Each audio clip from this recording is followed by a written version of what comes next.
Well, here we are again. We're not there yet, but we certainly seem to be heading that way. And if ever you were going to put all the ingredients together and cook up a big old pot of you-know-what for Pitt to fall into, these would certainly be the ingredients. Wisconsin has a job opening. And if there was one school you didn't want to hear having a job opening, it was Wisconsin. It was one thing to hear that Paul Chryst was rumored to be a candidate for Nebraska. It was another thing to hear he was rumored to be a candidate for Michigan. Because on one hand, would Chryst leave Pitt for one of those schools? And on the other hand, would those schools want to hire Chryst, given their presumed resources and the prestige of the program and the expectations? Wisconsin's a different story. Wisconsin's home for Paul Chryst. Wisconsin is where Chryst is from, presumably where he wants to go. And on the flip side, Wisconsin knows who Paul Chryst is and what Paul Chryst is, and they might not be dismayed by his 19-19 record over 3 seasons and his inability to win more than 6 games in a regular season. It makes sense for Paul Chryst. It makes sense even more to talk about Paul Chryst as a candidate for the Wisconsin job. And really, it's home. So that's reasons 1, 2, 3, 4, 5, 6, all the way through 10 why he would go back. That's the biggest reason and the most important reason. And that's the reason you're seeing his name all over the place today as a top candidate for the open Wisconsin job after Gary Anderson leaves for Oregon State, which says something about the Wisconsin job, but more on that in a second. So you're seeing his name all over the place as a top candidate for this job because it makes so much sense.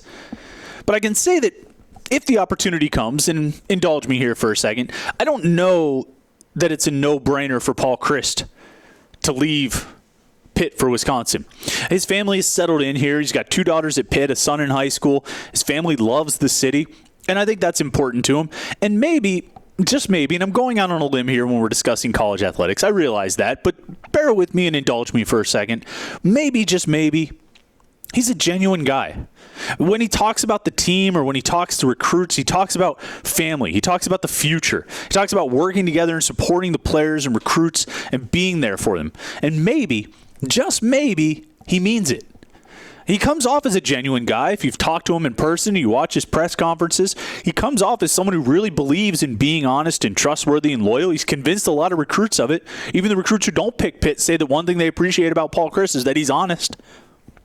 Maybe he is the rare coach who looks at the players and says, I recruited these guys to come here for me, come here to play for me. I asked them to take a chance on me and to trust me and be there for me, and I owe it to them to do the same. Maybe. That's how he plays it off. That's how Paul Chryst carries himself, everything from his recruiting approach to how he handles the players and the people he works with. So maybe that's how he would handle this situation. Finish what he started. With a nice pay raise, of course. And I think Jerry DePaula made that point in the Tribune Review on his blog on the Trib site. And I agree. Give Paul Chryst an extension. Give him some extra cash. Maybe some more money for his assistants, more money for recruiting. Make some improvements to the football facility. Basic stuff that every coach probably expects and needs in order to be successful. Do that for Chryst. Combine it with the loyalty that he proclaims. And maybe, just maybe, you can keep him even if Wisconsin comes calling. And of course, all the teeth gnashing, all the angst, all the palpitations after the news about Gary Anderson, all of it operates on the premise that Barry Alvarez wants Paul Chryst as his head coach. We don't know that to be the case. It certainly makes sense. Like I said, Chryst is an obvious candidate. But Pitt fans were jumping off the bridge hours after Gary Anderson's departure. And so far, we haven't seen any credible reporting that Chryst is really a candidate. It makes sense, but we don't know. I pointed it out last night. There's a difference between speculation and rumors. Rumors are at least assumed to be based on some kind of fact.